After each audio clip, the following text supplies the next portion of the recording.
Okay, so I took a little break and things have dried naturally, and I can see quite a bit of granulation on the Viridian color and also beautiful granulation on that roasted French ochre.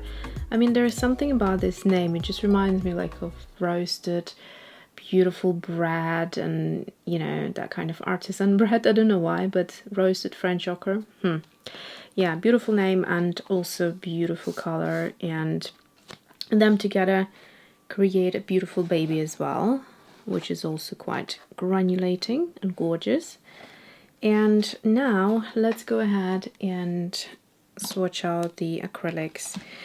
So buff titanium, let's start with that. I love the fact that Golden has real paint swatched out on front, so you can see how transparent it is with those 3 lines across, so you can see the opacity here. And so for those of you who don't know, Titan Buff is basically PB6:1 in this case, and it's a unbleached titanium white, so that's where the buff titanium comes through. I like the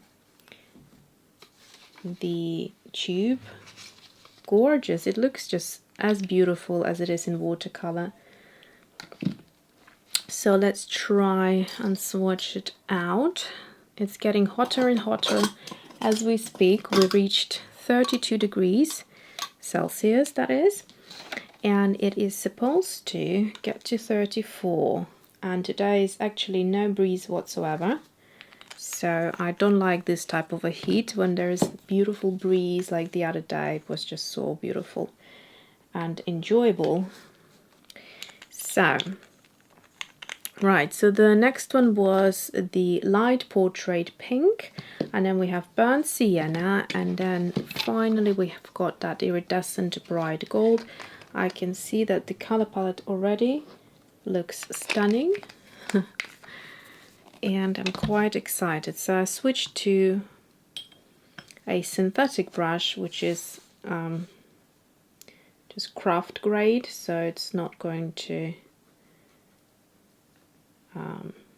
you know, you're not supposed to obviously use your watercolor brushes for acrylics because it's a completely different thing. Okay, I'm just checking and hopefully, oh my gosh, this is beautiful. Love it. Golden watercolor feels incredible. It feels so smooth. Love, love, love it. Yeah, beautiful. So I don't know if you know, but with acrylic paints, you can't really use them when they dry up. They become plastic. So use them up on a piece of paper while you can. Having said that, I probably, yeah, I'm going to pull out my sketchbook that I'm playing at the moment in, and I'll swatch it out there. Okay, I'll just keep it on my knees because there's just no space otherwise. Okay, so that was the buff titanium. Next one we have light portrait pink. So that's a gorgeous color, and of course you can mix it any way you want to mix it, but it's basically this pretty pastel pink color. And let me now put this sketchbook on top and just use up the color like so, just playing around a little.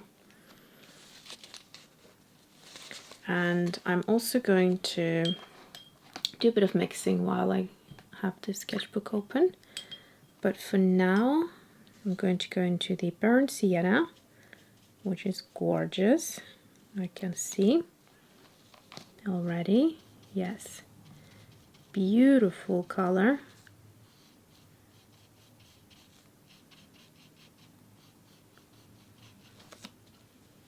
Just stunning.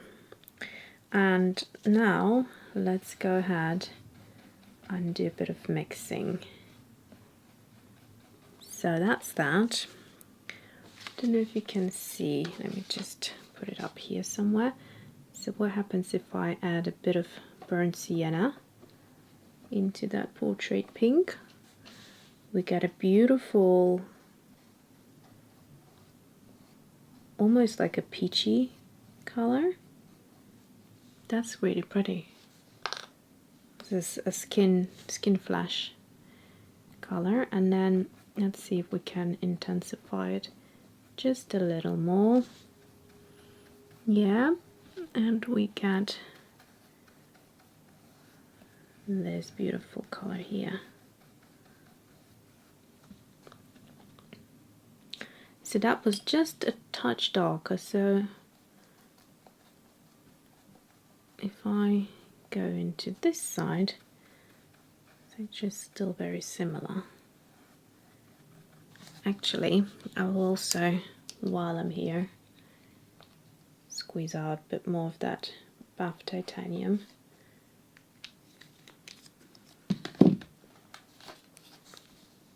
And let's see what can happen. So that's quite pretty.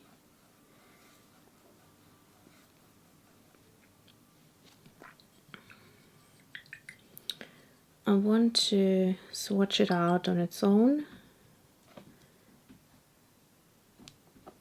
but it's already a bit tinted. So let's go over here.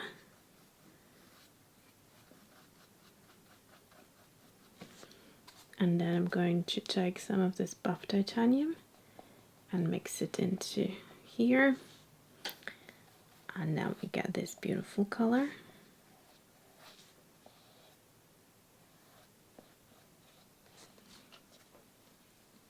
So you can see the possibilities are endless. Now we pick up a bit more of that pink.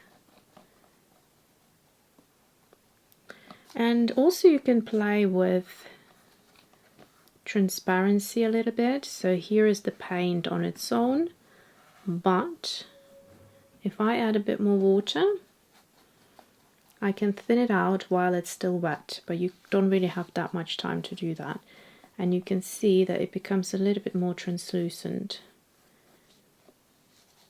So again, I can go even further and add a little bit more water, and you can see it's sort of becoming almost like gouache consistency.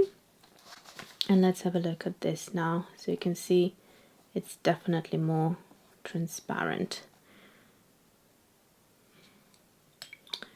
So that's that. Now let's go into this gold and swatch it out. Beautiful, really intense. It's super creamy. If you like that sort of texture to work with in terms of paints, beautiful. Okay, let's have some fun over here. Let's create a little circle. So that seems fairly transparent because you can see the layers underneath a little bit, but I have a feeling you can really build it up. I wonder what's going to happen if I'm going to mix it into the existing paint, like so, whether the metallic will still come through. Oh yes, it changed the color and it's still a metallic. That's quite pretty. Really, really pretty. So I'm going to dry them beautifully out, and then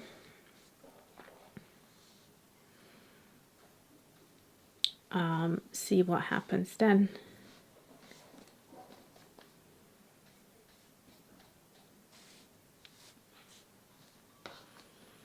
Then let's just use this other side here.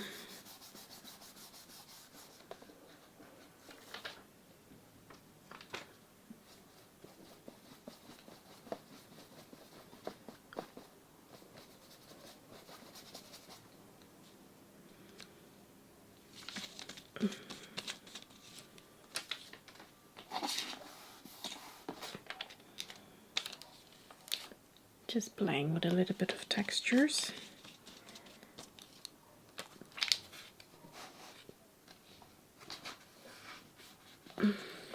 There we go. This looks great. Okay, so now let's have a little close-up. I wonder how long the video is by now. Whew. Okay, so actually while I'm here, why not going into that roasted French ochre and just create some transparent layer of paint like so.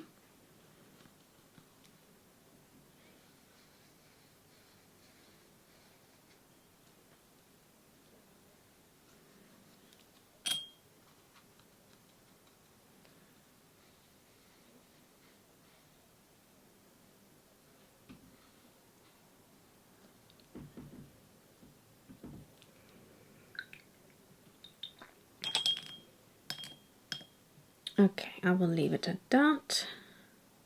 Maybe just a few splatters while I'm here.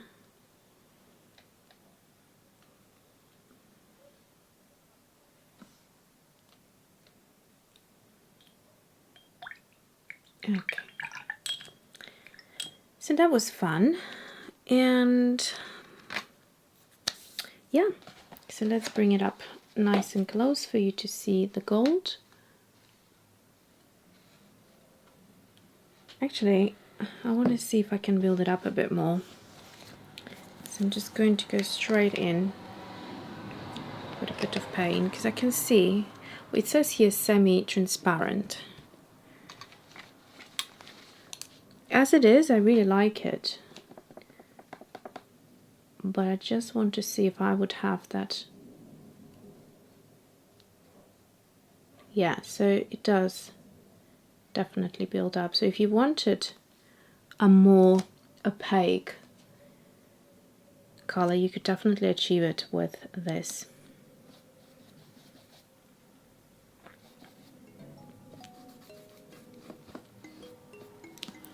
All right, so that's pretty beautiful, let's say. These beautiful creamy textures.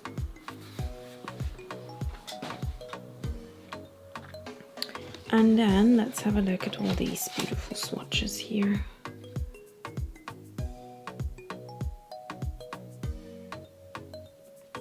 So that's it for today. I hope you enjoyed it and see you soon.